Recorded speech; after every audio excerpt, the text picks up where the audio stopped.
purpose of today's video is to continue our journey in creating our trading layout in Hammer. In our last tutorial, we created a watch list called Airlines, which contains 17 U.S. airline stocks. The next logical thing is to have a Level 2 window and Time and Sales window linked to it. Just as a refresher from our last tutorial, we set the blue icon for a linking color for this watch list. What we can do now is to select one of the tickers in it, let's say JetBlue, right-click, and select Level 2.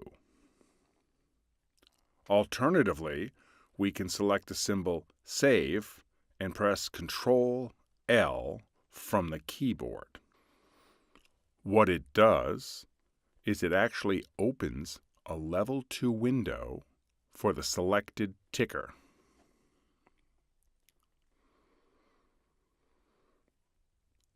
Now, the first thing I do is go to the symbol link group and I select the same color. What we accomplished by doing this is that these two windows are in one group, and by selecting a ticker here, it automatically populates in the Level 2 as well. Let's select JetBlue in the Airlines watch list. It opens JetBlue in Level 2. If we select DAL, Delta Airlines, it automatically populates in the Level 2 window. So, where do we start? In the Main tab, we see the green light of the source. That means that currently we are getting data for the ticker. We have the symbol. We can also change it from here. Let's say American Airlines.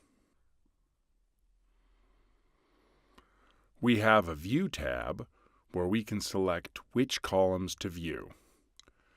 I prefer to see the Market Maker ID, Volume, and Price columns, but you can customize it to your preference. As you can see, this has now been adjusted here in the Level 2 window. See this button here, the Mirror Bid and Ask button? You can switch it off if you prefer. I like to keep it on myself. Again, we have a Sort button where we can select Price and Time and Price and Size.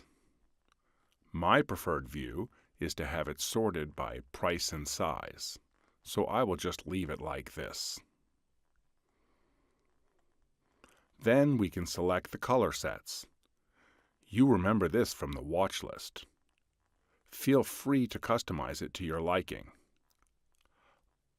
I'll leave it on default. Now, the most important thing here is the Panels button, where we can select all of the available panels for viewing. What we can see now is the source name. It says your quotes are coming from GSM Quotes. This isn't really necessary information, so I just switch it off. Then we have the Level 2 window, which contains the change, the high and the low for the day, the daily volume, the last price, and the time of the last price. Honestly, I don't need this either, so I just remove it.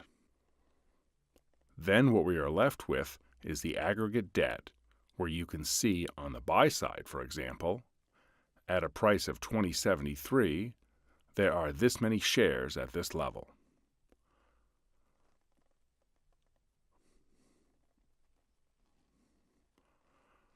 I really don't use this, so I will switch it off.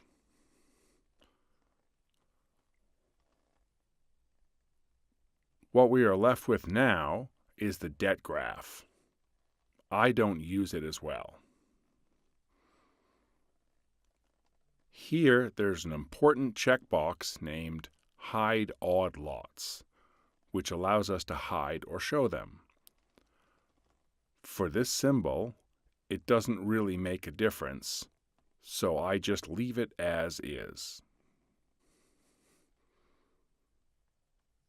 We switch to the Trading tab. This tab enables or disables trading from this window. I prefer to trade from it, so I enable trading. It automatically populates your default settings. We will now go through this. But before we do, I would like to have a time and sales window linked to this level 2 window.